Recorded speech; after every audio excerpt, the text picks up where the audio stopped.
Namaku Mira. Aku seorang istri dari lelaki bernama Haikal, pria yang dulu sangat kupercaya sebagai takdir terbaik dalam hidupku. Kami menikah 5 tahun lalu, dengan cinta yang sederhana namun begitu hangat. Tak ada pesta mewah saat itu, hanya akad yang sakral, senyum keluarga, dan mata kami yang saling berpandangan penuh harapan. Kami memulai semuanya dari nol, dari satu kamar kontrakan kecil di sudut kota, berdua saja. Aku bukan wanita yang berasal dari keluarga kaya.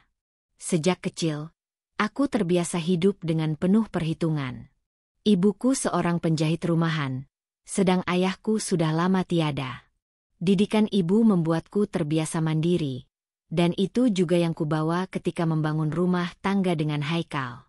Sementara Haikal sendiri berasal dari keluarga sederhana juga, seorang anak tunggal yang dibesarkan oleh ibunya yang kini tinggal di kampung halaman. Haikal adalah suami yang lembut. Ia bukan tipe lelaki yang banyak bicara, tapi setiap tindakannya selalu membuatku merasa dihargai. Setiap pagi, sebelum ia berangkat bekerja, ia akan menyempatkan diri mencium keningku dan berkata, "Doakan aku hari ini, ya." Kalimat sederhana itu selalu membuatku merasa istimewa. Haikal bekerja sebagai staf di sebuah perusahaan distribusi. Gajinya memang belum besar saat itu, tapi ia rajin dan penuh semangat. Ia sering bercerita bagaimana ia ingin naik jabatan agar bisa membelikan rumah untuk kami dan anak-anak kami kelak. Sementara aku bekerja dari rumah dengan membuka jasa menjahit kecil-kecilan. Selain itu, aku juga menerima pesanan kue kering dari beberapa langganan tetap. Tidak banyak, tapi cukup untuk menambah penghasilan keluarga. Kami terbiasa hidup sederhana. Tak pernah mengeluh soal uang, karena kami percaya bahwa rezeki datang bukan hanya dari isi dompet, tapi dari kedamaian hati dan saling percaya. Kami selalu menyempatkan makan malam bersama, duduk di ruang tamu sempit dengan karpet tipis sebagai alas, menyantap masakan sederhana yang kubuat dengan penuh cinta. Bagi kami, itu sudah cukup. Hari-hari bersamanya terasa begitu ringan. Bahkan saat harus berhemat di akhir bulan, kami masih bisa tertawa bersama. Haikal selalu punya cara untuk menghiburku, entah itu dengan cerita lucu dari kantornya, atau dengan membantuku merapikan bahan-bahan kue sambil mencuri 1-2 kue mentah untuk dimakan sebelum dipanggang. Aku akan pura-pura marah, dan dia akan tertawa sambil memelukku dari belakang. "Kita nggak perlu banyak uang buat bahagia, kan?" ujarnya suatu malam saat kami rebahan di atas kasur busa tipis kami. Aku hanya mengangguk, memeluk lengannya erat-erat. Saat itu, aku percaya sepenuhnya bahwa selama bersamanya, aku akan selalu baik-baik saja. Rumah kami kecil, tapi terasa hangat. Dindingnya hanya dicat putih polos, tanpa dekorasi berlebih. Tapi aku selalu menjaga kebersihannya. Aku percaya bahwa rumah adalah cerminan hati penghuninya. Aku tak pernah memaksa Haikal untuk membeli barang-barang mahal. Bagiku, selama kami bisa tidur nyenyak dan bangun dalam keadaan sehat, itu sudah lebih dari cukup. Aku juga tidak pernah memaksa Haikal untuk cepat-cepat punya anak. Meski kami sudah menikah 2 tahun tanpa kehamilan, aku tidak pernah menunjukkan kegelisahanku. Haikal pun tidak pernah menekanku. Ia justru selalu mengatakan, "Mungkin Tuhan ingin kita menikmati berdua dulu lebih lama." Ucapan itu membuatku merasa tenang. Ia membuatku merasa utuh meski tanpa gelar "Ibu" di depanku.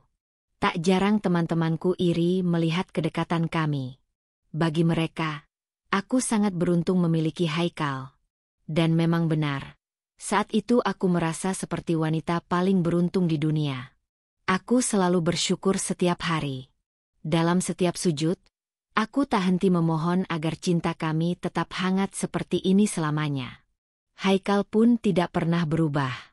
Setidaknya selama 4 tahun pertama pernikahan kami. Ia masih pria yang sama, yang setiap pagi mencium keningku dan berpamitan dengan senyum lembut. Ia masih suka membelikan bunga plastik kecil untuk kusimpan di meja dapur. hanya karena aku pernah bilang aku suka warna ungu. Ia masih memelukku saat aku menangis karena kelelahan, dan berkata, "Kamu hebat, sayang. Terima kasih udah jadi istriku." Kadang kami juga pergi piknik ke taman kota di akhir pekan. Tak perlu jauh-jauh. Cukup duduk di atas tikar dengan bekal nasi goreng buatan sendiri, dan melihat anak-anak bermain dari kejauhan. Kami saling bercerita tentang impian. Haikal ingin punya rumah dengan halaman kecil untuk ditanami pohon mangga. Aku ingin punya toko kue sendiri, kecil saja, di sudut gang yang tenang. Impian-impian kami sederhana, seperti kami. Aku ingat betul satu malam di bulan Juni. Hujan turun deras sekali. Listrik padam, dan kami hanya ditemani cahaya lilin kecil. Haikal duduk bersila di lantai sambil membantuku mengemas kue-kue pesanan yang harus dikirim besok pagi. "Aku udah ajukan usulan proyek ke atasan," katanya tiba-tiba. Aku menoleh. "Usulan apa?" "Kalau disetujui, mungkin aku bisa naik jabatan. Gajinya lumayan." Aku tersenyum lebar. "Wah, semoga diterima, ya." Ia menatapku lama, lalu berkata, "Kalau aku naik jabatan, aku mau mulai nyicil rumah. Kita nggak bisa terus dikontrakan begini terus." Air mataku menetes diam-diam malam itu. Bukan karena sedih, tapi karena bahagia. Doa-doa kami mulai menunjukkan jalan. Aku tidak pernah minta lebih. Tapi Haikal selalu berusaha memberi lebih. Malam itu, aku tidur dalam pelukannya. Dan seperti biasa, sebelum terlelap, ia membisikkan, "Terima kasih udah sabar nunggu aku sukses." Tak pernah kusangka, malam itu akan jadi malam terakhir aku benar-benar merasa dicintai sepenuhnya oleh seorang suami. Karena setelah itu, semuanya perlahan berubah. Tapi malam itu, aku belum tahu apa-apa. Aku masih percaya bahwa selamanya akan tetap seperti ini. Bahwa rumah kecil kami akan tetap hangat. Bahwa aku, Mira, akan tetap menjadi satu-satunya wanita dalam hidupnya. Aku masih buta, dan mungkin juga terlalu percaya. Dan entah kenapa, malam itu, untuk pertama kalinya, aku merasa ingin memeluk Haikal lebih lama dari biasanya. Seakan alam mencoba memberitahuku bahwa semuanya takkan selalu sama. Tapi aku mengabaikannya. Karena saat seseorang terlalu bahagia, ia seringkali lupa bahwa badai bisa datang kapan saja. Bahkan ketika langit terlihat paling cerah. Aku ingat betul hari itu, saat Haikal pulang dengan wajah berseri. Ia membawa kabar bahwa proyek yang diajukan ke atasannya diterima. Dan bukan hanya itu, Haikal juga resmi dipromosikan menjadi kepala divisi. Aku melihat binar matanya saat dia mengabarkan semuanya. Seperti seorang anak kecil yang baru saja memenangkan lomba. "Aku nggak nyangka bisa secepat ini, Mir. Semua ini juga karena kamu yang terus dukung aku," ucapnya sambil menggenggam tanganku erat. Aku ikut tersenyum bahagia. Hatiku berdesir haru. Rasanya semua perjuangan kami selama ini mulai terbayar. Begitu banyak malam kami lewati dengan doa. Begitu banyak tawa dan air mata yang kami bagi di ruang tamu kecil itu. Dan sekarang, perlahan Tuhan mulai membuka jalan. Sejak saat itu, kehidupan kami memang berubah. Perlahan, tapi pasti. Gaya bicara Haikal mulai lebih rapi, lebih percaya diri. Ia mulai membawa pulang laptop kantor, mengerjakan laporan sambil duduk di meja makan. Sesekali, ia juga mulai bercerita tentang pertemuan dengan klien, tentang atasan yang mulai memberi perhatian lebih padanya. Aku turut bangga. Aku pikir, semua ini adalah hasil kerja keras yang pantas ia nikmati. Aku tahu Haikal pantas untuk berkembang. Maka aku pun tidak keberatan ketika ia mulai lebih sibuk. Ia sering pulang lebih malam, sering mendapat undangan rapat mendadak, bahkan mulai jarang sarapan bersamaku. "Minta maaf, ya, sayang. Tadi pagi buru-buru banget. Ada presentasi ke manajer pusat," ujarnya suatu pagi melalui pesan singkat. "Tak apa, Aku membalas dengan emoji senyum. Aku belajar untuk memahami. Aku yakin, semua ini juga demi masa depan kami. Lagi pula, sejak dulu Haikal bukan tipe lelaki yang suka keluyuran. Ia lebih senang berada di rumah, menonton film sambil makan popcorn buatan sendiri. Tapi kebiasaan itu perlahan memudar.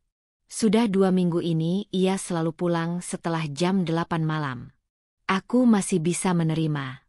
Tapi ada hal-hal kecil yang mulai membuat hatiku bertanya-tanya. Ponselnya, misalnya. Dulu, Haikal tak pernah keberatan meninggalkan ponselnya di meja. Bahkan kadang lupa mengisi daya dan aku yang membantu menghubungkannya ke charger. Tapi kini, ponsel itu seperti bayangan dirinya. Ia selalu membawanya kemanapun. Bahkan ke kamar mandi. Awalnya, aku menertawakan kebiasaan itu. Kamu bawa HP juga ke kamar mandi sekarang? Tanyaku sambil bercanda. Haikal hanya tertawa kecil. Biar kalau ada pesan penting dari kantor, aku langsung tahu. Aku mengangguk saja. Tapi hatiku mengingat, betapa dulu dia selalu mengingatkan agar tak membawa ponsel ke kamar mandi karena alasan kesehatan. Sekarang, ia sendiri yang melanggar aturan yang ia buat. Namun aku tetap berusaha berpikir positif. Aku menolak membiarkan curiga mengisi kepalaku. Bukankah ini memang masa-masa paling sibuk untuknya? Bukankah ini tahap baru dalam karirnya? Lagi pula, tidak ada bukti nyata bahwa ia menyembunyikan sesuatu. Mungkin hanya perasaanku saja yang terlalu peka. Namun malam demi malam, ada hal-hal lain yang makin sulit untuk diabaikan. Haikal mulai jarang memelukku seperti dulu. Tak lagi mencium keningku sebelum tidur. Bahkan obrolan kami makin singkat, hanya seputar pekerjaan dan kabar seadanya. Rasanya seperti berbicara dengan rekan kerja, bukan suami sendiri. Aku mulai merindukan malam-malam kami yang dulu. Malam-malam saat kami tertawa kecil di depan kipas angin, saling mencicipi adonan kue, atau sekadar mendengarkan hujan sambil bergenggaman tangan. Tapi entah sejak kapan, semua itu hilang. Ia pulang, mandi, makan, lalu langsung tidur. Kadang hanya menyapa singkat, "Capek banget hari ini." Dan aku tak pernah membalas selain dengan senyum dan diam. Aku mencoba memperbaiki suasana. Kubuatkan makanan kesukaannya. Ku kemas rumah lebih rapi dari biasanya. Aku bahkan mengenakan baju yang dulu ia puji saat awal menikah. Tapi tidak ada reaksi darinya. Tidak ada pandangan hangat seperti dulu. Tidak ada komentar lucu atau pujian lembut. Hanya lirikan singkat dan anggukan dingin. "Makasih, makanannya enak," katanya suatu malam tanpa menoleh. Hanya itu. Dulu, satu piring nasi goreng bisa membuat kami tertawa 2 jam. Kini, sepiring rendang buatan sendiri tak lebih dari formalitas di meja makan. Aku mulai bertanya dalam hati. Apakah ini wajar? Apakah semua rumah tangga akan mengalami fase ini? Ataukah aku yang terlalu berharap bahwa semuanya akan selalu seperti awal? Lalu datanglah suatu malam, ketika aku sedang mencuci piring dan mendengar Haikal berbicara di telepon. Suaranya rendah, nyaris berbisik, tapi cukup jelas terdengar dari dapur. "Iya, aku juga rindu kamu. Tapi tenang, sebentar lagi juga semua selesai." Tubuhku menegang. Nafasku tertahan. Jantungku berdetak begitu keras hingga terdengar di telinga sendiri. Aku tak tahu harus bereaksi seperti apa. Tapi aku memilih pura-pura tidak mendengar. Aku melanjutkan cuci piringku dengan tangan gemetar. Hatiku menolak percaya. Mungkin itu rekan kerja, mungkin hanya teman bercanda. Namun sejak malam itu, ketenangan batinku retak. Aku mulai memperhatikan lebih banyak hal. Parfum Haikal mulai berubah. Bukan wangi sabun yang biasa, tapi aroma yang asing dan tajam, seperti milik wanita. Kemejanya pun mulai lebih rapi dan wangi saat berangkat kerja, lebih dari biasanya. Aku mulai meragu. Tapi aku juga tidak ingin jadi istri yang penuh kecurigaan. Aku tetap menyiapkan kebutuhan Haikal, tetap membuat bekal makan siangnya, tetap mengingatkan ia agar tidak lupa sarapan. Aku melakukan semuanya sambil menahan air mata. Ada saat-saat di mana aku menatap wajahnya saat ia tertidur. Aku mencoba menemukan suamiku yang dulu. Wajahnya masih sama, tapi hatinya terasa begitu jauh. Kadang aku ingin membangunkannya dan bertanya, "Masihkah kamu mencintaiku seperti dulu?" Tapi aku takut pada jawabannya. Aku masih mencintainya. Meski perlahan, rasa sakit mulai menggantikan harapan. Suatu sore, aku memberanikan diri membuka galeri ponselnya saat ia mandi. Tangan ini gemetar, tapi aku hanya ingin memastikan. Aku tidak menemukan foto wanita lain. Tapi aku menemukan satu folder tersembunyi, penuh gambar selfie Haikal yang tampak bukan untukku. Gayanya berbeda, senyumnya berbeda. Seolah ada wanita lain yang kini menjadi alasan ia tampil sebaik itu. Aku tak membuka folder itu lagi. Aku tidak ingin tahu lebih dalam. Bukan karena takut, tapi karena aku masih berharap bahwa semua ini hanya ilusi yang akan berlalu. Aku ingin percaya bahwa Haikal hanya sedang lelah. Bahwa nanti, ketika dia sudah terbiasa dengan jabatannya, dia akan kembali seperti dulu. Pulang membawa tawa, bukan diam. Mencium keningku, bukan sekadar formalitas ucapan selamat malam. Tapi semakin aku bertahan, semakin aku merasa seperti sedang memeluk bayangan. Ia masih ada secara fisik, tapi jiwanya entah di mana. Rumah kami tak lagi sehangat dulu. Aku masih memasak, tapi ia tak lagi mengomentari rasanya. Aku masih menjahit, tapi ia tak pernah lagi menanyakan model yang kupilih. Kami tinggal serumah, tapi seperti dua orang asing yang hidup berdampingan karena kewajiban, bukan karena cinta. Aku pernah menatap cermin, mencari alasan mengapa Haikal berubah. Apa aku sudah tak menarik lagi? Apa aku kurang perhatian? Apa aku terlalu sibuk dengan urusan rumah dan pesanan kueku? Tapi setelah semua itu, aku sadar, aku tidak berubah. Aku masih Mira yang dulu. Istri yang setia, yang mencintai dalam diam, yang mendoakan setiap langkah suaminya. Mungkin, memang bukan aku yang salah. Tapi sampai kapan aku bisa bertahan dalam ketidakpastian ini? Sore itu, saat aku sedang menata adonan kue, Haikal pulang lebih awal. Untuk pertama kalinya dalam sebulan, ia membawa sebungkus makanan dari luar dan duduk bersamaku di meja makan. "Aku mau ngomong sesuatu," katanya pelan. Aku menoleh, diam menunggu. "Tapi jangan marah dulu. Dan jangan nangis, ya." Hatiku langsung dingin. Kalimat pembuka yang tak pernah menjanjikan kabar baik. "Aku mau menikah lagi," ucapnya lirih. Dunia runtuh dalam sekejap. Tapi bukan karena dia ingin menikah lagi. Tapi karena caranya mengatakannya begitu ringan. Seolah-olah aku tak pernah berarti. Aku hanya terdiam. Menatap piring di depanku. Dan untuk pertama kalinya, aku sadar, aku benar-benar sendiri sekarang. Pagi itu, matahari belum tinggi saat Mira membereskan tas kerja Haikal. Sudah menjadi kebiasaannya sejak dulu. Ia memastikan semua dokumen penting, alat tulis, dan botol minum suaminya rapi tertata. Tapi pagi itu berbeda. Saat ia memeriksa bagian samping tas, Mira menemukan sesuatu yang mengusik benaknya. Selembar kertas kecil dengan tulisan tangan halus, wangi samar parfum wanita menyertainya. "Jangan lupa makan siang ya, Mas." Wajah tersenyum dengan mata bahagia. Tanpa nama. Hanya coretan manis yang jelas bukan dari tangannya. Mira terdiam cukup lama. Menatap tulisan itu seolah-olah huruf-hurufnya sedang menjelaskan siapa penulisnya. Jantungnya berdetak kencang. Seperti memprotes temuan kecil yang perlahan membuka rahasia besar. Ia menyimpan kertas itu ke dalam laci meja rias. Tak tahu harus berbuat apa. Ia masih belum berani bertanya. bahkan belum berani menuduh. Tapi sejak malam ketika Haikal mengatakan akan menikah lagi, dan ia tak pernah mengulangnya kembali seolah ucapan itu bisa ditelan malam, Mira hidup dalam pusaran pikiran yang tak berujung. Pagi hari Haikal tetap berjalan seperti biasa.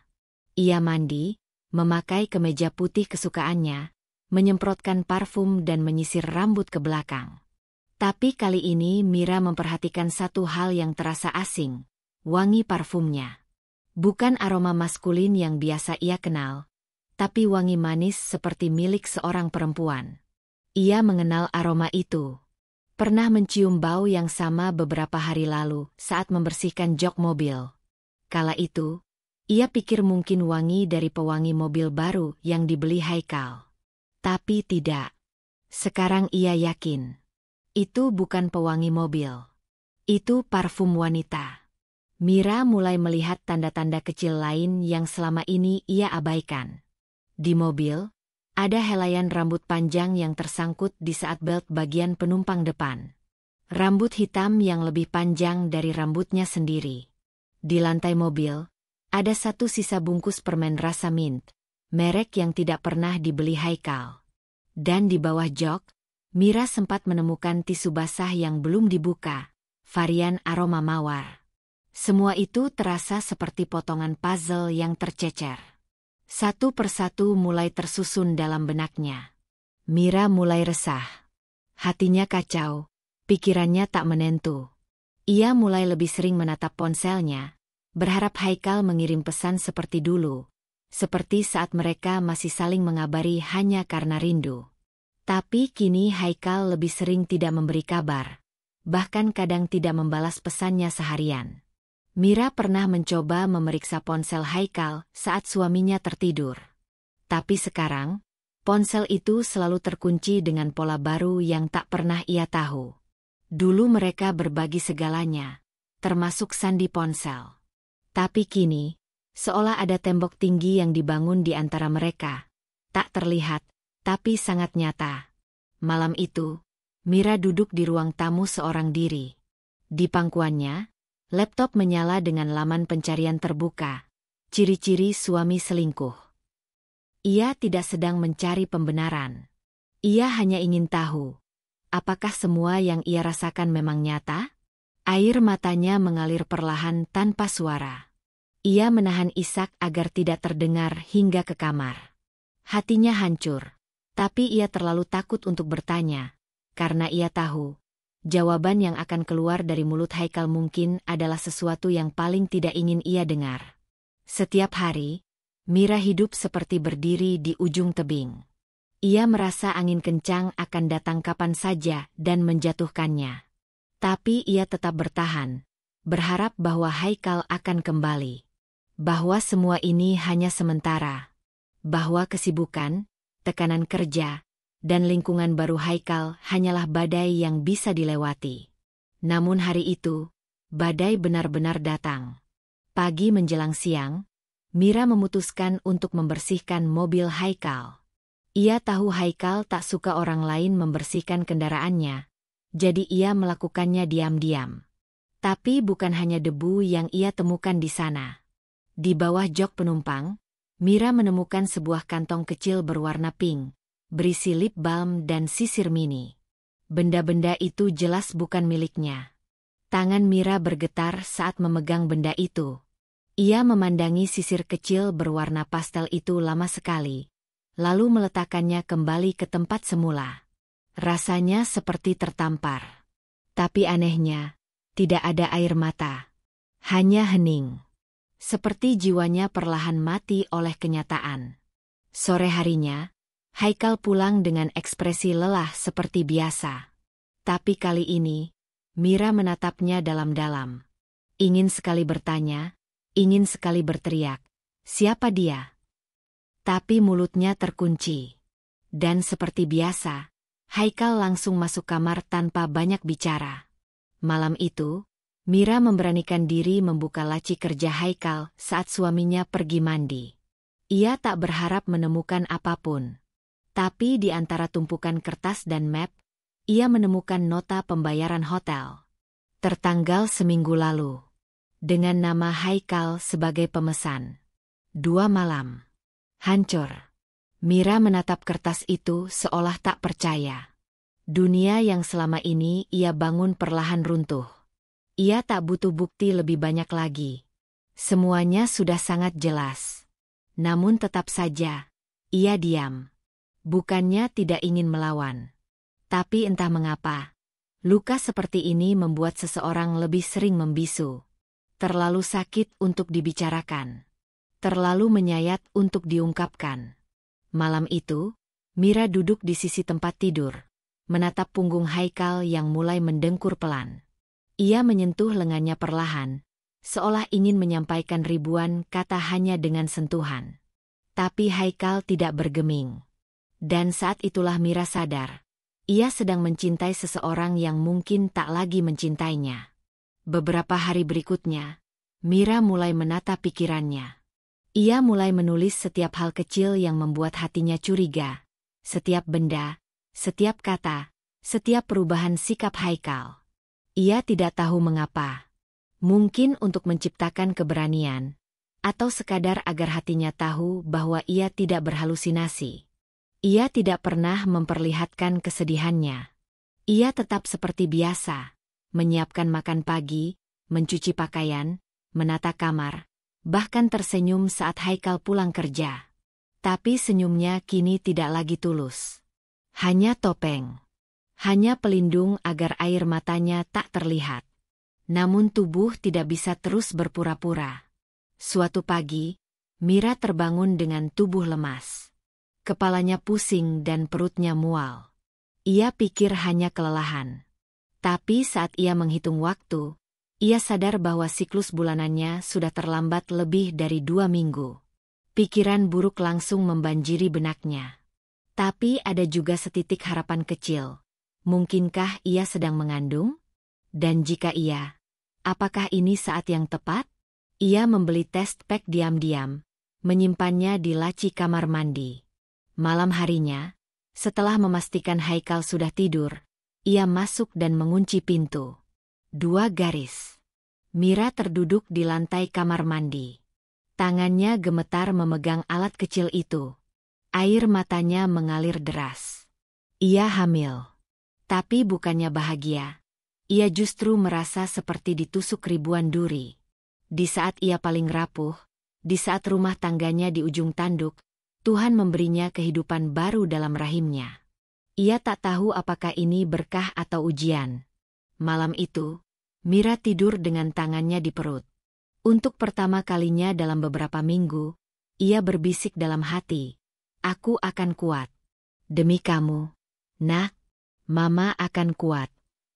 Dan mulai malam itu, Mira tak lagi hanya berpikir untuk mempertahankan pernikahannya.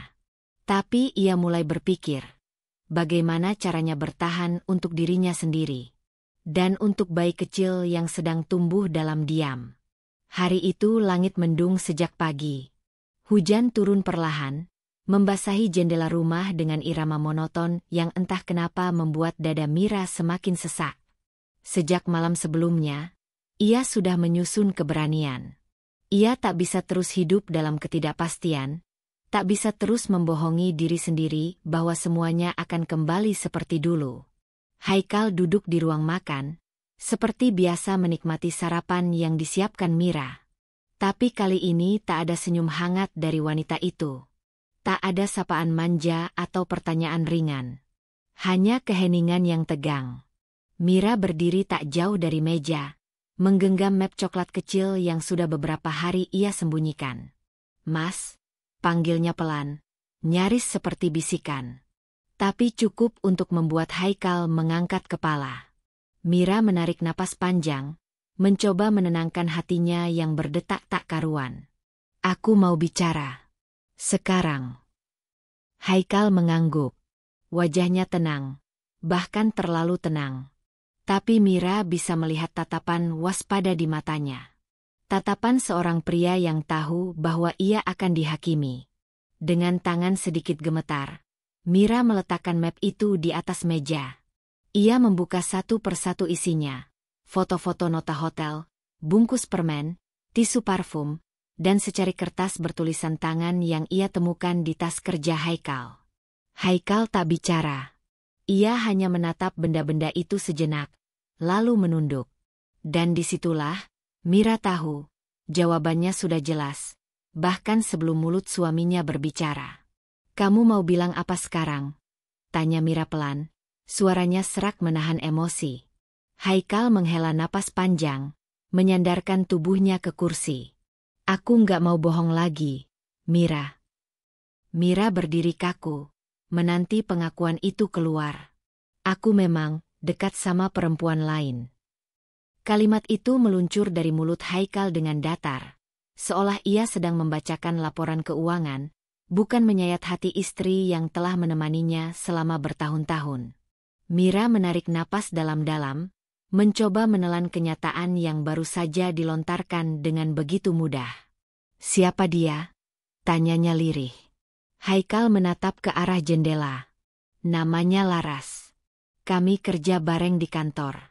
Awalnya cuma sering ngobrol, curhat, ketawa bareng, lama-lama jadi nyaman."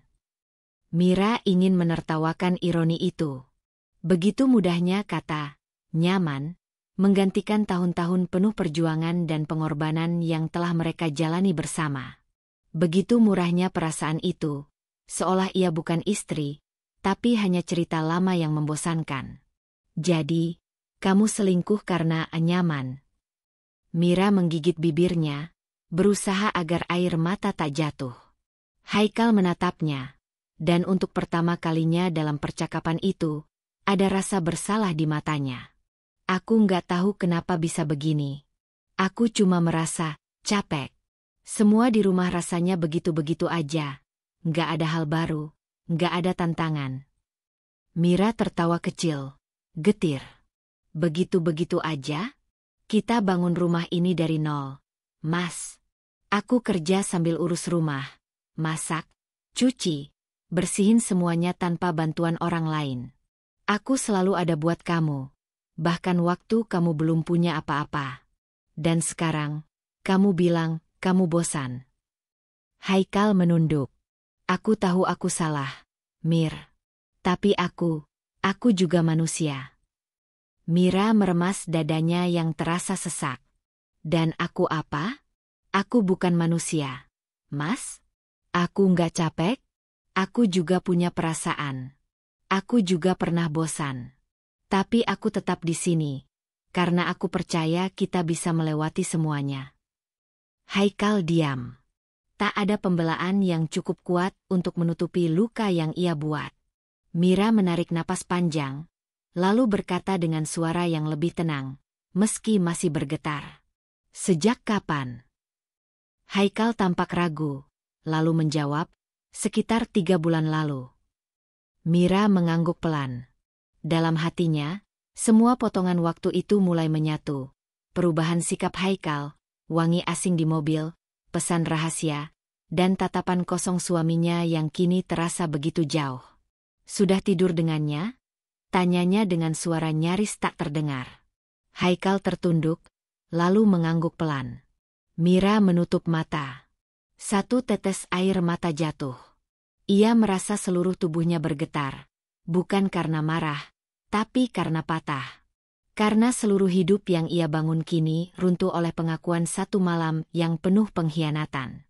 Haikal mencoba menyentuh tangan Mira, tapi ia menepisnya pelan. "Aku hamil," ucap Mira tiba-tiba. Haikal terpaku. "Apa?" "Aku hamil," ulang Mira, kini menatap langsung ke mata suaminya. "Dan aku nggak tahu apakah ini takdir atau hukuman. Tapi aku hamil anakmu, Mas. Di saat kamu asyik tidur dengan wanita lain, aku mengandung anak kita." Haikal berdiri, langkahnya gelisah. "Mira, aku..." "Jangan," potong Mira cepat. "Jangan mulai bicara manis hanya karena aku hamil. Aku bukan wanita yang bisa ditenangkan dengan kata-kata kosong." Haikal mengusap wajahnya. "Aku akan tanggung jawab, Mir. Aku tetap akan jadi ayah yang baik buat anak kita." Mira tersenyum kecil, pahit. "Tanggung jawab?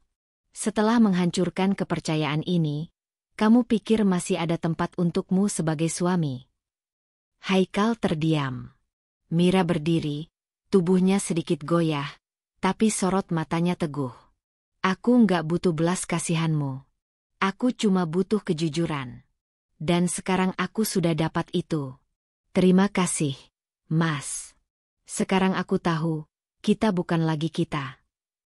Haikal tampak ingin mengatakan sesuatu, tapi tak ada kata yang keluar. Ia tahu, luka yang ia ciptakan terlalu dalam untuk bisa disembuhkan dengan kata maaf. Mira berjalan menuju kamar, meninggalkan Haikal yang berdiri membeku di ruang makan. Di balik pintu, ia menangis sejadi-jadinya. Tapi kali ini bukan karena lemah, melainkan karena kuat menahan luka yang nyaris membuatnya runtuh. Di dalam hatinya, ia tahu, ini bukan akhir. Ini adalah awal dari sebuah perjalanan panjang untuk menemukan kembali harga dirinya. Untuk membesarkan anaknya dengan cinta yang tulus. Dan mungkin, untuk memaafkan dirinya sendiri. Karena terlalu lama mencintai seseorang yang ternyata tak pantas. Tak ada perpisahan yang benar-benar tanpa luka.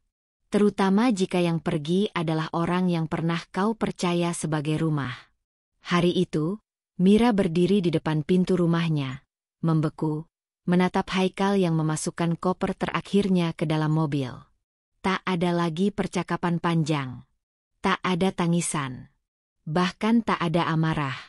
Yang tersisa hanya diam, sunyi yang menggantung di antara dua orang yang pernah saling mencintai. Haikal memalingkan wajah saat hendak masuk ke mobil. Pandangannya menatap Mira sejenak, lalu meluncur ke arah rumah yang pernah mereka bangun bersama. Tapi sorot matanya kini hambar. Entah karena merasa bersalah atau karena hatinya sudah tertambat di tempat lain. Aku, pergi dulu, ucapnya kaku. Mira mengangguk tanpa kata. Tidak ada peluk perpisahan.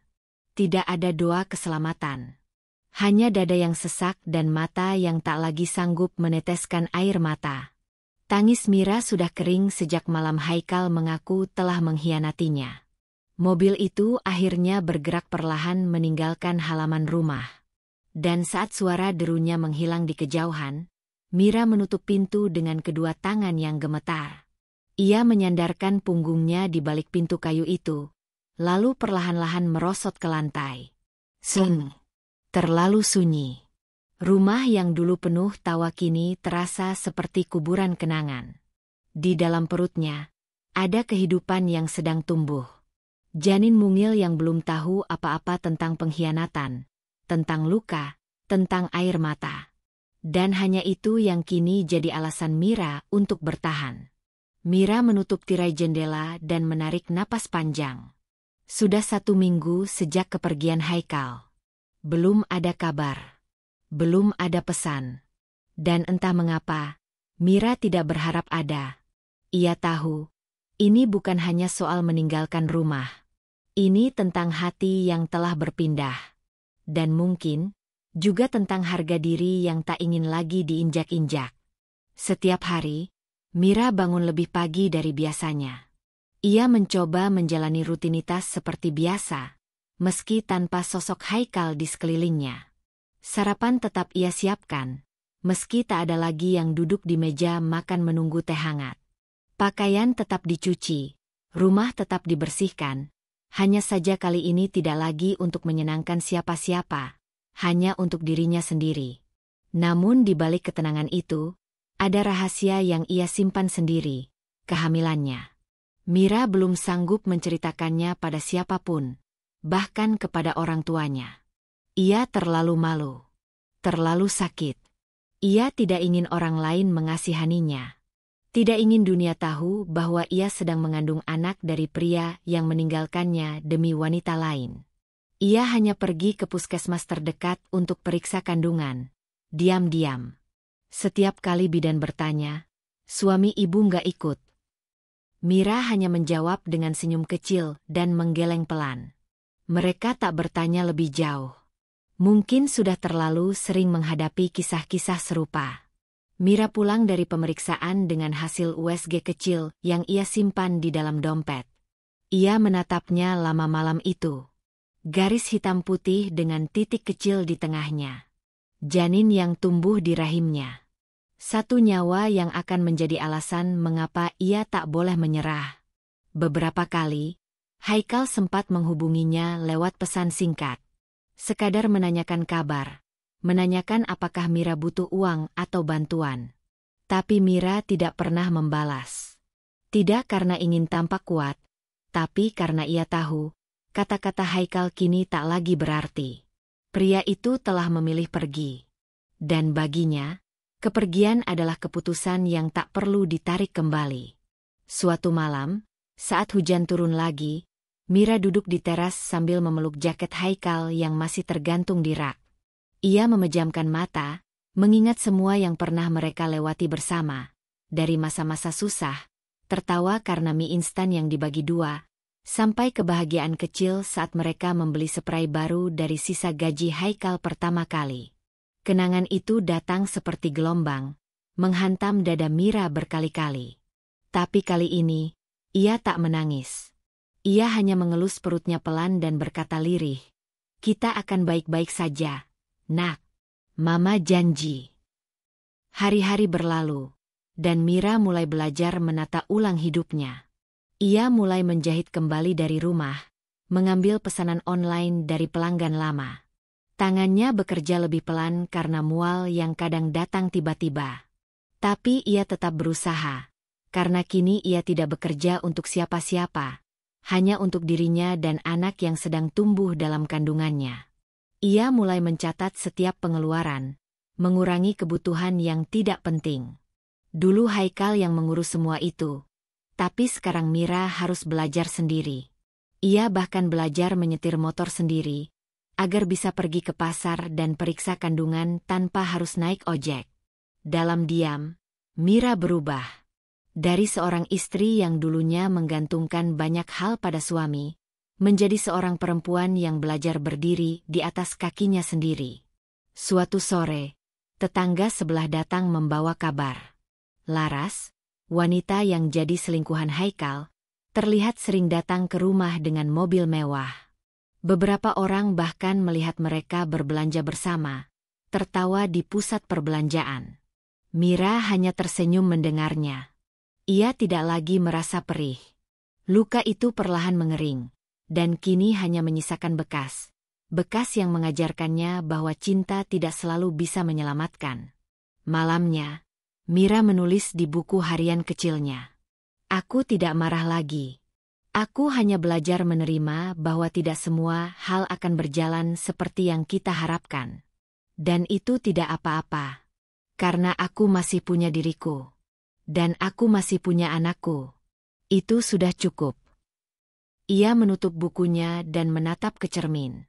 Wajahnya memang tampak lebih pucat, tubuhnya lebih lelah. Tapi di balik itu, ada kekuatan yang mulai tumbuh.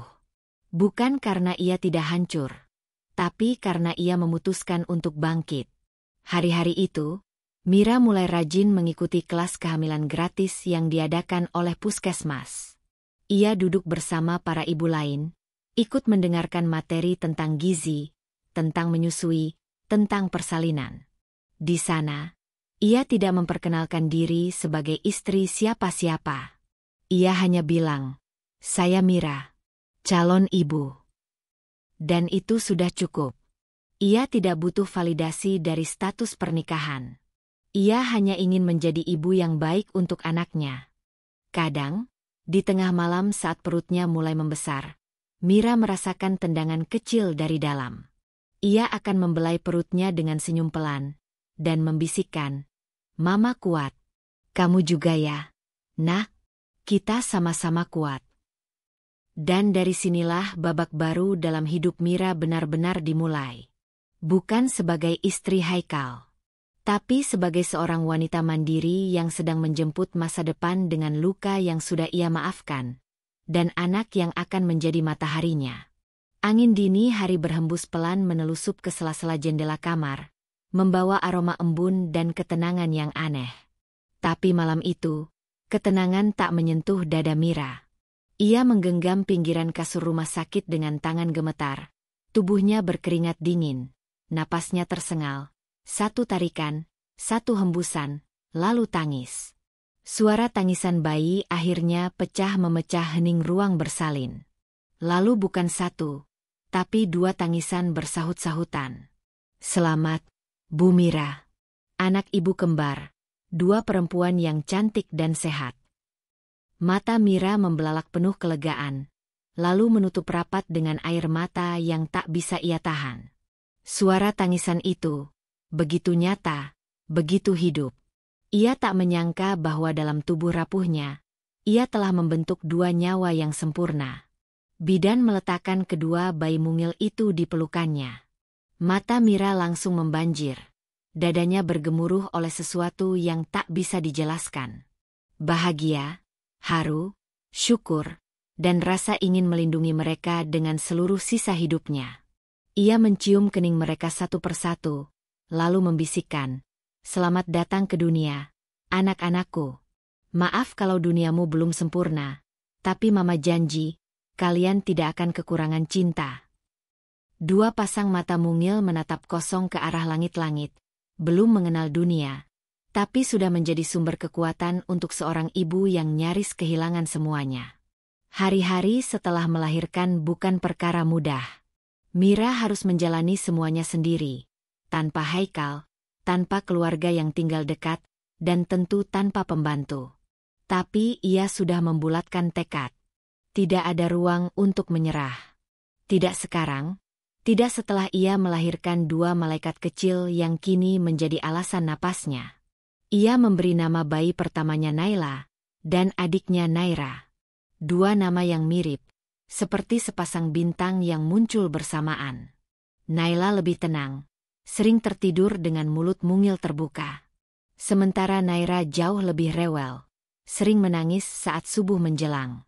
Tapi Mira menyayangi keduanya tanpa beda. Justru perbedaan itulah yang membuat rumah kecil mereka terasa hidup. Malam-malam panjang penuh tangisan bayi, popok basah, botol susu, dan tubuh yang lelah kini menjadi rutinitas baru.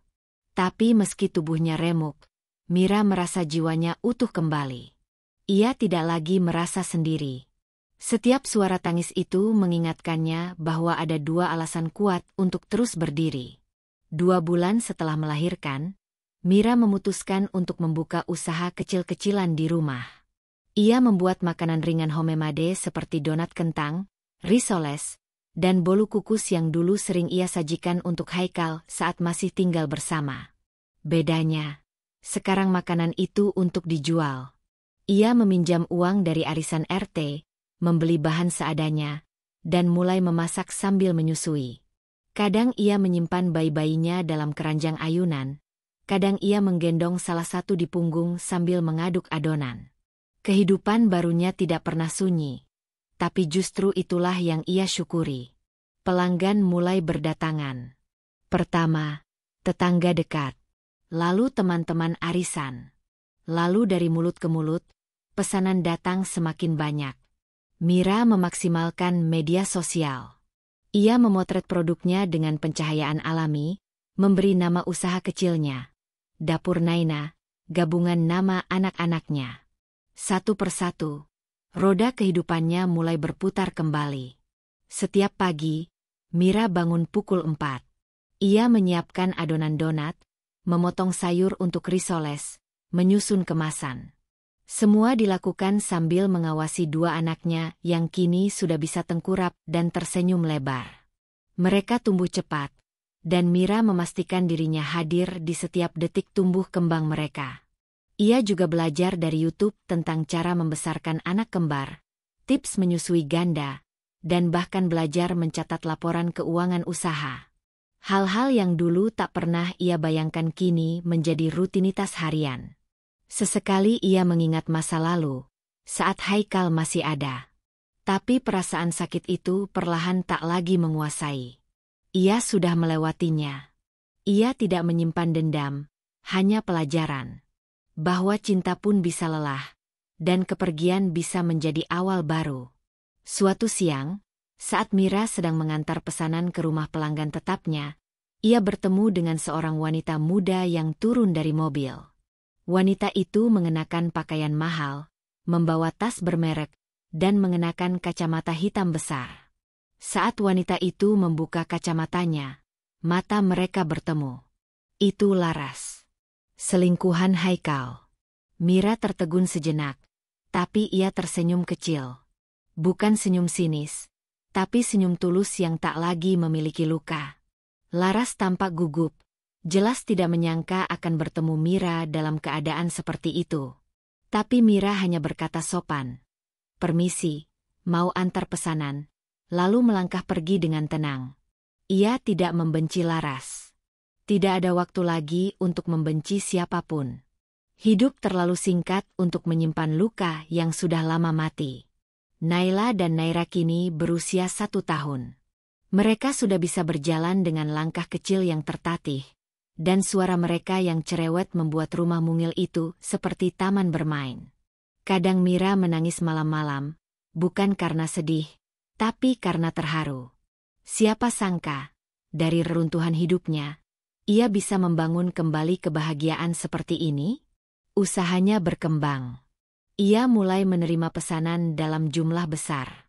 Bahkan ada satu perusahaan catering kecil yang tertarik bekerja sama dengannya. Mira mulai merekrut 2 tetangga sebagai karyawan. Ia tidak lagi hanya bertahan, ia sedang berkembang. Dapur Naina kini memiliki spanduk kecil di depan rumah, dan suara anak-anaknya menjadi iklan terbaik bagi dagangannya. Wajah polos mereka sering muncul di status pelanggan yang membeli. Banyak orang berkata, "Ibu ini kuat sekali." Tapi Mira tahu, ia hanya melakukan apa yang perlu dilakukan oleh seorang ibu, bertahan demi anak. Suatu malam, ketika 2 anaknya sudah tertidur, Mira duduk di teras sambil memandang bulan. Angin menyapu rambutnya yang digelung seadanya. Ia menggenggam secangkir teh hangat, menatap sepi dengan damai. Ia menulis di buku hariannya, "Aku mungkin tidak memiliki keluarga yang utuh seperti orang lain. Tapi aku punya 2 anak yang mencintaiku tanpa syarat. Aku tidak tahu apa rencana Tuhan ke depan. Tapi hari ini, aku bersyukur. Untuk rasa sakit yang menguatkanku. Untuk anak-anak yang jadi penyembuhku. Dan untuk diri sendiri, karena tidak menyerah." Dan malam itu, Mira sadar, ia bukan lagi wanita yang pernah ditinggalkan. Ia adalah ibu dari 2 anak yang bahagia, pengusaha kecil yang mulai mandiri, dan perempuan yang telah berdamai dengan masa lalu. Dan kini, ia sedang melangkah menuju masa depan yang ia bentuk sendiri. Pagi itu, langit tampak tenang. Matahari menyusup malu-malu di sela awan tipis, menciptakan sinar lembut yang menyapa kaca jendela rumah Mira. Di atas meja makan, sebuah amplop berwarna gading dengan hiasan pita emas tergeletak, kontras dengan suasana pagi yang biasanya hangat dan riuh oleh suara Naila dan Naira yang sedang bermain. Amplop itu tidak salah alamat. Di sana tertulis jelas, dengan tulisan kaligrafi yang rapi. "Untuk Ibu Mira Astuti. Dengan hormat, kami mengundang Anda untuk menghadiri pernikahan Haikal Nadia." Tangan Mira gemetar sesaat. Mata menatap nama yang tak asing itu, nama yang pernah menjadi dunianya, yang pernah membuatnya menunggu di balik pintu setiap malam, yang kini mengundangnya ke pesta cinta yang bukan untuknya. Undangan itu diam. Tapi bagi Mira, isinya seperti suara lama yang menggali kembali luka yang nyaris sembuh. Haikal, Nadia, kini akan menikah secara resmi, disaksikan undangan, disahkan agama dan negara, mungkin diiringi tawa keluarga dan sahabat mereka. Beberapa detik, Mira hanya mematung. Ia ingin meremas kertas itu, membuangnya ke tempat sampah. Tapi anehnya, hatinya justru terasa tenang.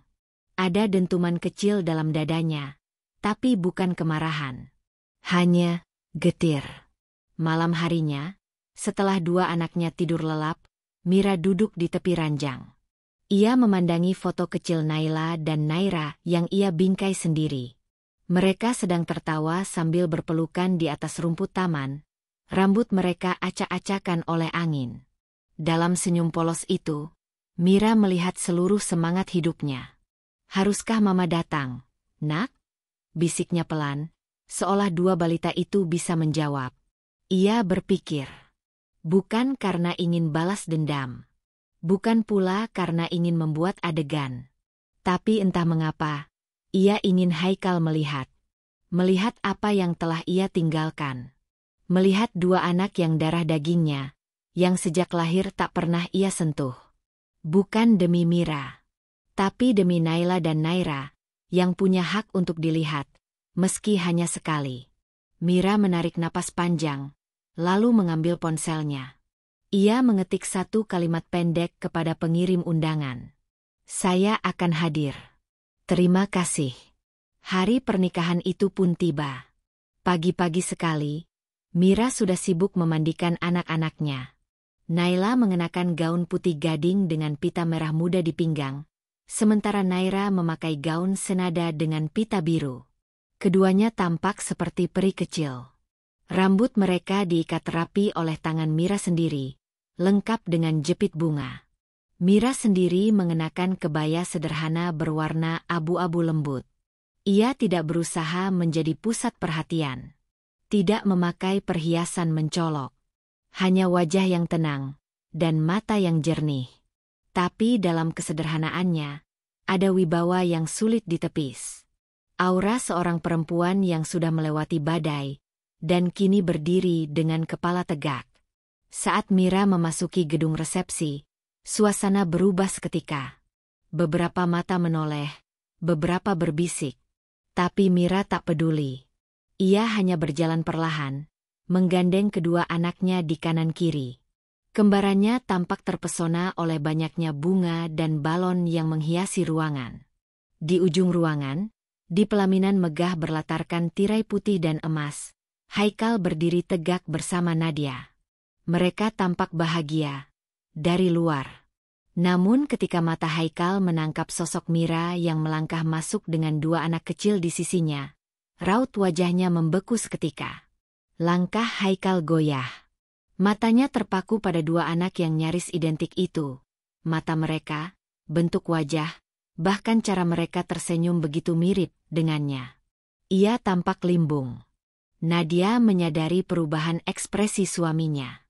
Ia mengikuti arah pandang Haikal dan langsung tahu apa yang terjadi. Bibirnya mengatup, wajahnya mengeras. Tapi Mira hanya tersenyum tipis dan mengangguk sopan dari kejauhan, lalu mengajak anak-anak duduk di kursi tamu, jauh dari pelaminan. Ia tidak berniat membuat keributan. Selama acara berlangsung, Naila dan Naira duduk dengan tenang. Kadang mereka bertanya, "Itu siapa, Ma?" Menunjuk Haikal yang sesekali melirik ke arah mereka dengan tatapan kosong. Mira hanya menjawab, "Itu orang penting di masa lalu Mama," sambil tersenyum. Beberapa tamu mulai memperhatikan. Wajah Haikal yang pucat, Nadia yang gelisah, dan Mira yang duduk anggun dengan dua anak yang jelas-jelas membawa kemiripan dengan mempelai pria.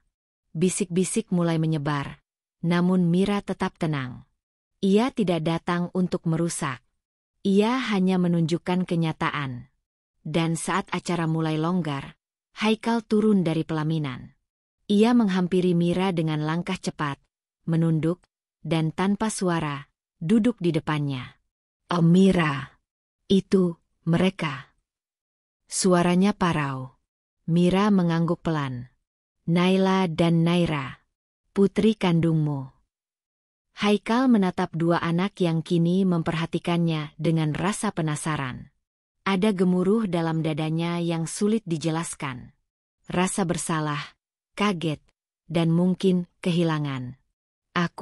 Kenapa kau tak pernah bilang?" Mira tersenyum. "Tenang. Untuk apa? Saat kau memilih pergi, aku tahu hidup ini tidak lagi tentang kau dan aku. Aku memilih diam karena aku tidak mau membebani siapapun. Mereka sudah cukup bahagia tanpamu. Aku juga." Haikal menunduk, matanya memerah. Tapi Mira tidak goyah. "Lihatlah mereka baik-baik, Kal," ucap Mira lirih. 2 anakmu, yang lahir dari tubuh seorang perempuan yang kau tinggalkan ketika sedang mengandung. Mereka tumbuh sehat, tanpa kekurangan cinta. Karena cinta itu masih cukup meski datang dari satu orang. Haikal menatap kedua anaknya yang kini bermain dengan ujung selendang ibunya. Tak ada kata yang cukup untuk membalas semua itu. Lalu Mira berdiri. Ia membungkuk sedikit sopan. Selamat atas pernikahanmu. Semoga kau bahagia dengan pilihanmu. Seketika, Naila dan Naira ikut berdiri, lalu menggenggam tangan ibunya masing-masing. Bertiga, mereka melangkah pergi dengan tenang. Dan Haikal hanya bisa memandangi punggung mereka menjauh, perlahan ditelan keramaian pesta yang kini tak lagi terasa meriah. Malam itu, di rumahnya yang kecil tapi damai, Mira menatap 2 anaknya yang tertidur di atas kasur. Ia menyelimuti mereka satu persatu, lalu duduk di sisi ranjang sambil memandangi wajah-wajah kecil yang begitu dicintainya. Hari itu bukan hari yang mudah. Tapi ia tidak menyesal datang. Ia tidak membawa dendam. Ia hanya menunjukkan kebenaran yang selama ini tersembunyi. Ia ingin Haikal tahu bahwa hidupnya terus berjalan, bahkan lebih baik daripada yang ia bayangkan. Bukan untuk membuktikan apa-apa, tapi untuk menutup bab lama dengan cara yang bermartabat. Kini, Mira tahu pasti, masa lalu tidak akan pernah bisa dihapus. Tapi ia bisa memilih bagaimana cara menatapnya. Dan ia memilih untuk melihatnya sebagai pelajaran. Dengan senyum kecil, Mira berbisik pelan, "Kalian adalah hadiah terbaik dalam hidup Mama. Terima kasih sudah datang ke dunia." Dan malam pun menutup kisah itu dengan keheningan yang damai. Hari itu menjadi hari yang paling ditunggu sebagian besar orang dalam keluarga besar Haikal dan Nadia. Gedung mewah berhiaskan bunga mawar putih dan biru langit sudah dipenuhi tamu sejak pagi. Ornamen kristal berkilauan di langit-langit menambah kesan megah. Musik lembut mengalun di latar, mengiringi para tamu yang datang dengan senyum dan ucapan selamat. Nadia tampak anggun dalam balutan gaun pengantin berwarna putih mutiara. Di sampingnya, Haikal mengenakan jas hitam dengan dasi kupu-kupu yang serasi. Senyumnya seolah mantap. Tapi di balik raut tenang itu, ada kegelisahan yang belum hilang sejak seminggu terakhir. Sejak Mira mengirim balasan undangan dengan satu kalimat sederhana, "Saya akan hadir." Sejak itu, Haikal merasa waktu berjalan lebih lambat dari biasanya. Setiap jam menuju hari ini membuat dadanya sesak.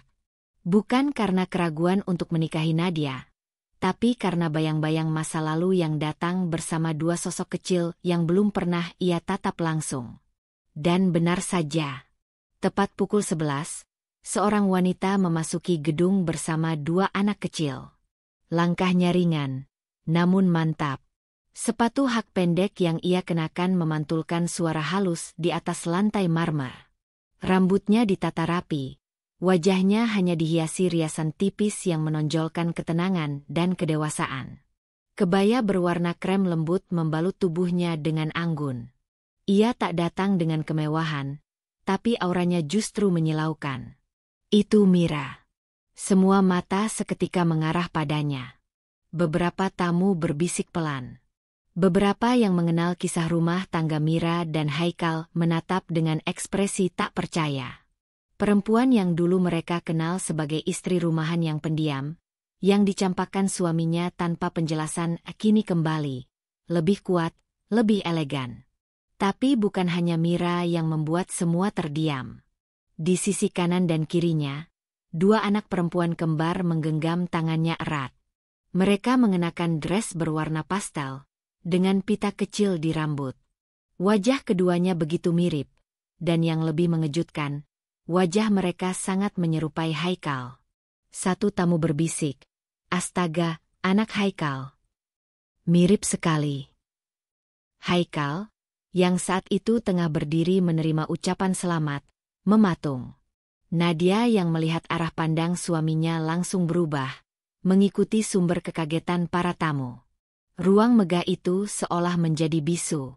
Mira tetap berjalan perlahan, Tak satupun keraguan tampak di wajahnya. Ia berhenti tak jauh dari panggung pelaminan. Ia tidak naik, tidak membuat kegaduhan. Ia hanya berdiri tenang, lalu menundukkan kepala sedikit, memberi penghormatan sopan. Ia tidak datang untuk merusak. Ia datang hanya untuk memperlihatkan satu hal. Bahwa ia telah bertahan. Dan menang. Haikal akhirnya turun dari pelaminan. Nadia mengikutinya dengan wajah penuh amarah yang ditekan. "Mira, kau benar-benar datang," ucap Haikal pelan. Suaranya seperti tercekat. "Undangan resmi." "Aku hanya menghargai," jawab Mira datar, namun tetap sopan. Haikal menatap kedua anak yang kini berdiri diam, memperhatikan ayah yang belum mereka kenal. Ia tidak sanggup berkata-kata. Rasa bersalah menumpuk, mengalahkan semua ambisi yang pernah ia kejar. "Ini Naila dan Naira. Anak-anakmu," ucap Mira lirih, namun cukup untuk membuat Nadia menegang. Nadia mencengkeram lengan Haikal. "Kau tidak pernah bilang kalau mereka benar-benar." "Aku bahkan tidak tahu mereka kembar," potong Haikal lemah. Mira menatap Nadia sebentar, lalu tersenyum tenang. "Kau tidak perlu khawatir. Aku tidak datang untuk meributkan masa lalu. Aku hanya datang agar kalian tahu bahwa yang kalian tinggalkan dulu bukan puing, tapi sebuah kehidupan yang tetap tumbuh." Mira lalu menunduk kecil. "Selamat atas pernikahan kalian. Semoga bahagia." Ia lalu menggenggam tangan Naila dan Naira, dan bersiap pergi. Namun sebelum melangkah, Naila bertanya dengan suara polos, "Ma, itu papa ya?" Langkah Mira terhenti. Semua mata kini kembali ke mereka. Mira membungkuk, menatap mata anaknya yang bening. "Iya, nak, itu papa." Naila lalu menatap Haikal. "Kenapa papa nggak pernah datang?" Haikal menunduk, air mata menggenang di matanya. Ia ingin menjawab, tapi suara dalam tenggorokannya tertelan rasa bersalah yang terlalu besar. Mira mengusap kepala putrinya lembut. "Nanti kalau kalian besar, Mama akan cerita. Sekarang, kita sudah cukup tahu." Dan dengan itu, Mira melangkah pergi. Kali ini tanpa menoleh ke belakang. Setelah Mira pergi, suasana pesta berubah drastis. Beberapa tamu yang sebelumnya bersemangat, kini mulai berbisik, mempertanyakan masa lalu yang selama ini disembunyikan. Nadia tak bisa menyembunyikan wajah muramnya. Ia tahu, tak peduli seberapa mewah pesta ini, bayang-bayang Mira dan anak-anaknya akan selalu membekas dalam benak Haikal. Sementara itu, di dalam mobil, Naila dan Naira tertidur dalam pelukan Mira. Mira tersenyum menatap keduanya. "Kita sudah menyelesaikan satu bab lagi hari ini, nak. Sekarang saatnya kita menulis cerita baru, tanpa bayangan siapapun." Malam harinya, media sosial mulai ramai. Foto-foto Mira di acara pernikahan tersebar luas. Banyak yang memuji ketenangannya, kekuatannya, keberaniannya datang ke pernikahan pria yang pernah menghancurkannya. Beberapa akun publik figur bahkan mengangkat kisah Mira sebagai inspirasi. Perempuan itu kuat bukan karena tidak pernah jatuh, tapi karena ia bisa bangkit tanpa perlu menghancurkan orang lain. Komentar yang mendapat ribuan suka. Tapi Mira tak peduli dengan itu semua. Ia hanya duduk di kamar, menyisir rambut kedua putrinya yang mulai tumbuh panjang. Baginya, kemenangan sejati bukan saat ia memukau satu gedung resepsi, tapi saat ia mampu tidur malam itu, dalam damai. Beberapa minggu kemudian, sebuah surat datang. Kali ini bukan undangan, tapi sebuah amplop dengan tulisan tangan Haikal. Isi suratnya hanya beberapa paragraf singkat. "Mira, aku tidak akan pernah bisa meminta maaf yang cukup atas apa yang telah kulakukan. Melihatmu hari itu membuatku sadar. Aku telah kehilangan sesuatu yang tak akan pernah bisa kuganti. Aku tidak akan mengganggu hidupmu. Aku hanya ingin kau tahu, aku menyesal. Dan kalau suatu hari Naila dan Naira ingin mengenalku, Aku akan berdiri menunggu, dengan segala tanggung jawab yang dulu kulepaskan. Maaf. Haikal. Mira menatap surat itu lama. Lalu ia lipat pelan dan menyimpannya dalam laci. Bukan karena ingin menyimpannya selamanya, tapi karena ia tahu, maaf itu bukan untuk kembali. Hanya untuk menutup luka, agar tidak terbuka lagi. Hari pernikahan itu mungkin mengejutkan banyak orang. Tapi bagi Mira, itu adalah panggung diam-diam di mana ia akhirnya berdiri tegak. Ia bukan lagi wanita yang ditinggalkan. Ia kini adalah ibu dari 2 anak yang luar biasa. Pemilik usaha kecil yang terus berkembang. Perempuan yang berdiri, bukan untuk dilihat, tapi untuk dihormati. Dan itulah kemenangan yang sesungguhnya. Haikal duduk termenung di ruang tamunya, ponsel di tangan, layar yang tidak pernah ia sentuh untuk beberapa menit terakhir. Hatinya terasa hampa, pikirannya penuh dengan kekacauan yang mulai ia ciptakan. Surat yang ia kirimkan kepada Mira beberapa hari lalu masih terasa seperti luka baru yang terbuka kembali. Mira tidak datang dengan harapan untuk kembali, itu jelas. Ia tidak datang untuk merebut hati Haikal. Namun, kenyataan pahit yang terungkap di hari pernikahan itu seolah menamparnya lebih keras dari apapun. Dia tidak hanya kehilangan Mira, tetapi juga kedua anak yang dia tinggalkan tanpa pernah menoleh ke belakang. Dan kini, kenyataan itu semakin nyata. Setelah beberapa minggu, Haikal mulai menyadari betapa ia telah mengabaikan perasaan Nadia, perempuan yang kini menjadi istrinya. Nadia yang ia pilih untuk menggantikan Mira, yang dulu menjadi alasan dari setiap keputusan buruk yang pernah ia ambil. Namun kenyataannya, Nadia kini tidak bisa lagi menyembunyikan rasa marahnya. Semua yang ia anggap sebagai kehidupan sempurna berakhir dengan pengungkapan yang mengejutkan. Haikal, suaminya, yang selama ini tampak sempurna di matanya, ternyata memiliki 2 anak dari perempuan lain, anak-anak yang sangat mirip dengannya. Haikal. Suara Nadia terdengar tajam, membuat Haikal mengalihkan pandangannya dari jendela ke istrinya. Kenapa kamu tidak pernah memberitahuku? Kenapa kamu diam saja? Mereka anak-anakmu. Nadia berteriak, matanya dipenuhi kebingungan dan amarah. Haikal merasakan sesak di dada.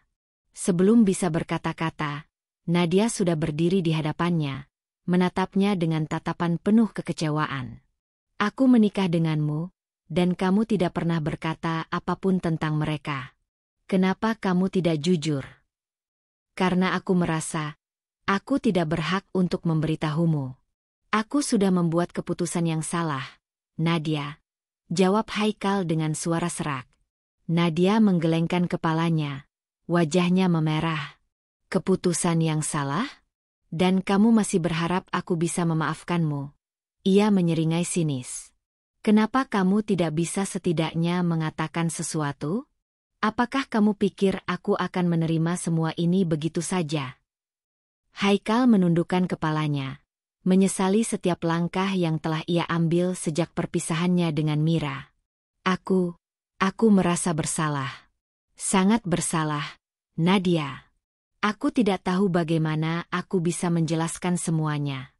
Aku tidak pernah berniat untuk menyakiti siapapun, tapi aku sudah melakukannya, pada Mira, pada kalian semua. Suaranya pecah, penuh penyesalan yang tak tersembunyikan. Nadia diam sejenak, lalu berbicara dengan suara lebih rendah, namun penuh dengan emosi yang terkendali. Tapi kamu tahu, kan? Semua ini bisa jadi berbeda. Kamu bisa memilih untuk menjadi jujur padaku, Haikal. Bukannya menutupinya, bukannya menghindar, atau bahkan berpura-pura tidak tahu. Nadia, aku tidak tahu harus mulai dari mana. Haikal meremas wajahnya. Rasanya semua kata-kata itu terlalu berat untuk diucapkan. Nadia berbalik, meraih tasnya dengan cepat. Aku tidak ingin mendengarkan alasan lagi. Aku butuh waktu untuk berpikir. Haikal, mungkin kita semua memang hanya berpura-pura bahagia. Nadia keluar dengan langkah cepat, membanting pintu di belakangnya. Haikal masih berdiri di ruang tamu, merasakan kehampaan yang semakin menguasai dirinya. Apa yang seharusnya ia lakukan sekarang? Menyesal? Ya, itu terlalu terlambat. Mira, di sisi lain, menjalani kehidupan yang berbeda. Hidup yang jauh lebih damai, meskipun berat. Membesarkan anak-anaknya sendiri, mengurus usaha kecil yang ia bangun dari nol, dan menjaga jarak dari masa lalu yang penuh luka. Namun, ketika ia mendengar kabar bahwa Haikal mulai merasa menyesal, perasaan itu muncul lagi, sebuah perasaan yang sulit untuk didefinisikan. Mira tidak lagi merasa marah, meski ia tahu Haikal berusaha menghubunginya. Bahkan surat-surat yang ia kirimkan berisi penyesalan semakin sering datang. Mira tahu bahwa penyesalan itu datang terlambat, tapi di sisi lain, ia merasa berhak untuk tidak peduli lagi. Satu hal yang pasti, ia sudah bahagia dengan hidupnya. Anak-anaknya sudah cukup membuatnya merasa lengkap. Namun, satu hal yang ia ingin Haikal tahu, kedua anak itu bukan hanya miliknya. Mereka adalah bagian dari Haikal, dan meskipun Haikal tidak bisa bersama mereka, Mira akan memastikan bahwa Haikal tahu anak-anak itu tetap hidup dalam darah dagingnya. Seperti yang selalu ia janjikan pada diri sendiri, Mira akan memberikan yang terbaik untuk mereka, meskipun itu berarti menjaga jarak dengan semua orang yang dulu ia anggap penting. Suatu sore, Haikal memutuskan untuk datang ke rumah Mira. Tidak ada lagi kata-kata manis, hanya penyesalan yang ingin ia sampaikan. Ia sudah merasa hancur, tapi entah mengapa hatinya ingin sekali melihat anak-anaknya, bahkan hanya sebentar. Ketika pintu dibuka oleh Mira, senyum tipisnya mengingatkan Haikal pada hari-hari bahagia yang pernah mereka lalui bersama. Tapi kali ini, tatapannya berbeda. Ada ketenangan yang tak terbayangkan dulu, yang tak bisa ia pahami. Mira, Haikal menghela napas. Aku tahu ini mungkin tidak akan ada artinya lagi, tapi aku ingin kamu tahu. Aku menyesal. Menyesal dengan semua yang telah terjadi. Aku tahu aku tidak bisa mengubah masa lalu, tapi aku ingin meminta maaf. Aku ingin memperbaiki semuanya. Mira hanya mengangguk pelan. Ia tidak tampak marah, hanya datar. Maafmu sudah terlalu terlambat, Haikal. Jawabnya, suara itu tenang, hampir tanpa emosi. Mira, aku hanya ingin anak-anak tahu bahwa aku menyesal, kata Haikal, matanya penuh dengan kesedihan. Aku tidak ingin mereka merasa tidak pernah memiliki ayah. Jangan khawatir, mereka tahu siapa kamu. Mereka tahu siapa ayah mereka. Meskipun kamu tak pernah hadir di hidup mereka, Mira menjawab, matanya sedikit berkaca-kaca. Ada keheningan di antara mereka. Kemudian Mira melanjutkan, aku tidak menuntut apapun dari kamu. Aku sudah menerima kenyataan ini. Haikal, anak-anak tahu siapa kamu, dan jika suatu saat nanti kamu ingin menjadi bagian dari hidup mereka, mereka akan tahu. Haikal menunduk. Ia tahu betul bahwa apa yang Mira katakan benar. Tidak ada yang bisa mengembalikan waktu. Tidak ada yang bisa menghapus kesalahan yang telah ia buat. Aku akan pergi, kata Haikal akhirnya, berjalan perlahan menuju pintu. Mira hanya mengangguk, tak mengucapkan kata-kata lain. Ia tahu bahwa ini adalah akhir dari banyak hal. Penyesalan yang datang terlalu terlambat tidak akan pernah cukup. Sementara Haikal pergi dengan langkah pelan, Mira hanya berdiri di sana, menatap anak-anak yang bermain di halaman, sambil berdoa dalam hati, semoga mereka tidak pernah merasakan sakit seperti yang aku rasakan dulu. Dan dengan itu, Haikal pergi tanpa pernah benar-benar menjadi bagian dari hidup mereka. Tidak ada lagi yang bisa ia lakukan selain menyesali pilihan yang telah ia buat. Namun, meskipun begitu, ia tahu, penyesalan itu tak akan pernah bisa mengubah apa yang sudah terjadi. Pagi itu, seperti pagi-pagi sebelumnya, Mira bangun lebih awal. Udara sejuk mengalir dari jendela yang terbuka sedikit, sementara sinar matahari yang lembut menyapa wajahnya. Kedua anak kembarnya masih tertidur lelap di kamar sebelah, Tubuh kecil mereka meringkuk dalam selimut tebal. Mira tersenyum lembut, merasakan kebahagiaan yang sederhana namun penuh makna. Keputusan yang diambilnya beberapa bulan lalu mulai terasa semakin jelas. Kehidupannya sekarang adalah kehidupan yang ia pilih. Meskipun jalan yang ditempuh penuh dengan kesulitan, dia tidak pernah merasa lebih kuat dari sekarang. Memaafkan Haikal adalah langkah besar yang ia ambil, bukan karena ia menginginkan kembali apa yang hilang, tetapi karena ia tahu bahwa hanya dengan memaafkan dirinya sendiri, ia bisa maju. Pagi itu, sambil menyiapkan sarapan untuk anak-anaknya, Mira menyadari sesuatu. Kehidupan ini memang penuh dengan kejutan dan luka, namun ia tidak akan biarkan apapun menghalanginya untuk melangkah maju. Dia sudah cukup dewasa untuk mengerti bahwa beberapa luka tidak akan sembuh dengan cepat, tetapi mereka bisa menjadi bagian dari perjalanan yang lebih besar, perjalanan yang membuatnya lebih kuat. Ponsel di meja dapur berdering, menarik perhatian Mira. Nama Haikal muncul di layar. Mira menarik napas dalam-dalam, lalu menekan tombol, angkat. Suara Haikal terdengar di ujung sana, penuh keraguan dan penyesalan. Mira, suara Haikal terdengar lemah. Aku ingin kita bicara. Aku ingin memperbaiki semuanya. Aku ingin kembali. Aku tahu aku salah, dan aku menyesal. Aku harap kamu bisa memberi kesempatan kedua. Mira menutup matanya sejenak, mencoba menenangkan pikirannya yang mulai bergejolak. Ada banyak perasaan yang datang kembali begitu mendengar suara Haikal. Kecewa, marah, bahkan sedikit sakit. Namun, dia tahu bahwa ini bukan tentang Haikal lagi. Ini tentang dirinya sendiri, tentang kebahagiaan yang akhirnya ia temukan setelah sekian lama. Aku tahu kamu menyesal, Haikal, jawab Mira dengan suara tenang. Aku sudah memaafkanmu. Itu bukan masalah lagi. Tapi ada satu hal yang harus kamu tahu. Aku tidak akan kembali. Tidak akan ada kesempatan kedua. Kata-kata itu keluar begitu tegas, tanpa keraguan sedikitpun.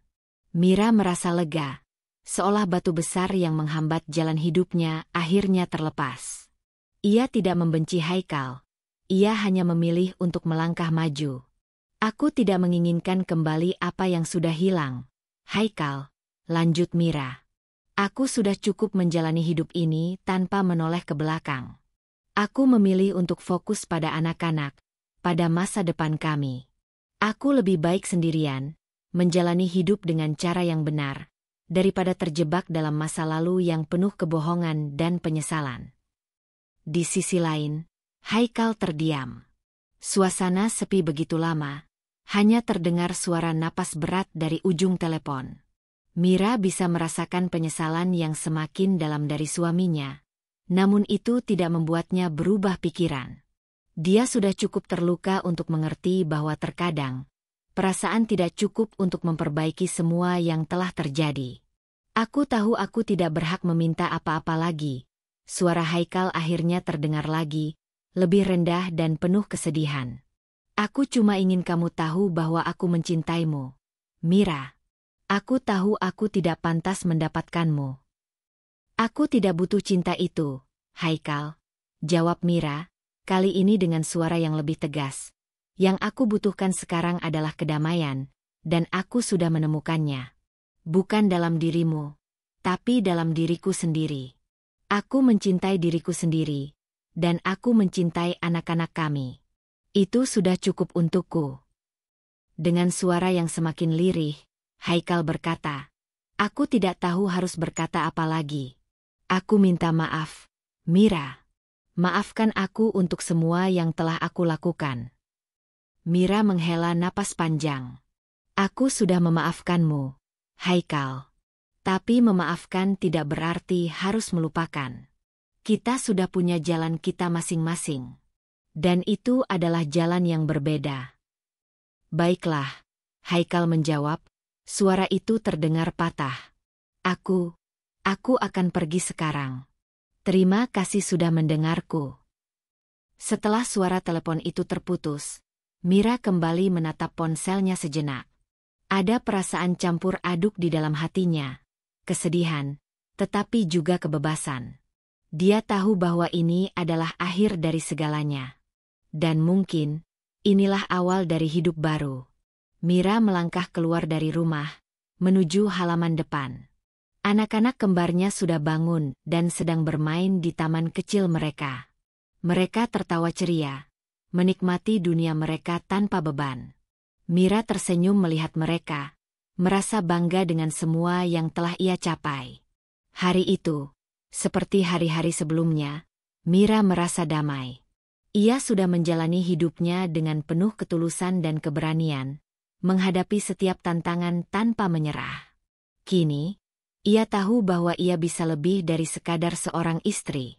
Dia bisa menjadi ibu yang kuat, wanita yang mandiri, dan seseorang yang mampu mengubah hidupnya meskipun banyak hal yang telah hilang. Sambil memandang kedua anaknya, Mira merasakan kebanggaan yang tak tergantikan. Mereka adalah segalanya baginya. Tak ada lagi yang bisa menghalangi langkahnya. Tak ada lagi penyesalan yang bisa menghentikan perjalanan mereka. Mira bertekad untuk memberikan yang terbaik bagi anak-anaknya. Mereka akan tumbuh dengan cinta dan rasa percaya diri, tanpa merasa kurang atau terluka. Dan meskipun Haikal datang kembali dengan penyesalan, Mira tahu bahwa yang terpenting sekarang adalah kebahagiaan mereka, bukan memutar kembali roda waktu yang telah berlalu. Dia melangkah maju, meninggalkan masa lalu yang penuh luka, dan menuju masa depan yang penuh harapan. Langkahnya penuh dengan keyakinan, dan dengan setiap langkah yang diambilnya, Mira tahu bahwa ia tidak lagi hanya hidup untuk bertahan, tetapi hidup untuk meraih kebahagiaan sejati. Untuk semua penonton yang telah mengikuti perjalanan Mira dan kisah hidupnya, saya ingin mengingatkan kita semua bahwa setiap perjalanan hidup penuh dengan tantangan dan ujian. Terkadang, luka dari masa lalu bisa terasa sangat dalam, namun jangan biarkan itu menghentikan langkah kita. Seperti Mira, kita semua memiliki kekuatan untuk bangkit dan memilih jalan yang lebih baik, meskipun itu berarti harus melepaskan sesuatu yang sudah sangat kita cintai. Jangan pernah ragu untuk memaafkan, karena memaafkan adalah cara kita untuk menyembuhkan diri. Tetapi ingat, memaafkan bukan berarti kita harus kembali ke tempat yang sama, terutama jika itu berisiko melukai kita lagi. Memaafkan adalah tentang memberi ruang untuk kedamaian dalam hati kita, bukan untuk mengulangi kesalahan yang sama. Hidup bukanlah tentang berapa kali kita jatuh, tetapi tentang bagaimana kita bangkit dan melanjutkan perjalanan dengan penuh harapan dan keberanian. Jangan takut untuk menjadi kuat, mandiri, dan menemukan kebahagiaan dalam diri sendiri, karena kebahagiaan sejati datang dari dalam diri kita, bukan dari orang lain. Semoga kisah ini bisa memberikan inspirasi bagi kita semua untuk terus maju, belajar dari masa lalu, dan tidak pernah menyerah dalam mencari kebahagiaan yang layak kita dapatkan. Salam hangat dan penuh harapan untuk kalian semua. Semoga hidup kalian dipenuhi dengan kedamaian, keberanian, dan cinta yang tulus. Jangan lupa untuk selalu menjaga diri dan langkah kalian, karena dunia ini membutuhkan lebih banyak cinta dan kebaikan.